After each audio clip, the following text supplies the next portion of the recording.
friends all tell me, go to him, run to him, say sweet lovely things to him and tell him, 'cause it's easier said than done. I first met Terry Box in 1984 at the Collin County Republican headquarters, where a group was preparing a mailing for candidates. I had recently joined the Plano Republican Women's Club and was a newcomer to the community. Mary Scruggs and Maydell Grubbs, grand dames of the Republican Party, took me under their wing. Terry was then Chief Deputy under Sheriff Joe Steenbergen. He was a diligent worker in the party and was subsequently appointed sheriff at the time of Joe's death. He took office February 14th, 1985. It quickly became obvious that being sheriff of Collin County was a coveted position, because we soon had 5 candidates in the race.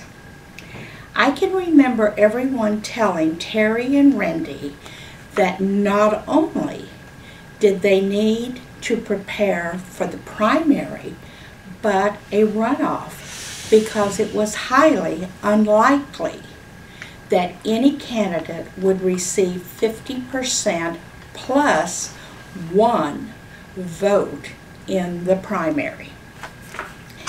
Rendy and Terry became wind-up Ken and Barbie dolls. They attended every event that took place in the county that year. They wrote notes to everyone thanking them for their support. This is a practice that continues to this day. I am sure that most everyone in this room has been the recipient of a gracious note from Rendy. I feel confident that this young couple were totally intimidated by the grand dames. I was simply along as a worker bee at that point. We have had many wonderful fundraisers, themed fundraisers over the years, and one year in particular, I remember obtaining black and white striped jail suits that Maydell Grubbs and I wore while we became the wildest escapees of the Collin County Jail that evening, with Terry in hot pursuit of us. The position of sheriff was never about Terry Box, but about his deputies and being the finest sheriff that Collin County had ever had, and perhaps the finest in the state. It is my belief that he has succeeded beyond his wildest dreams. I vividly remember seeing a photo of Terry as an 8-year-old boy with holsters and guns, and to think that today he has risen not only locally but statewide and nationally as a humble servant and protector of the people. He has always worried that he was doing the right thing.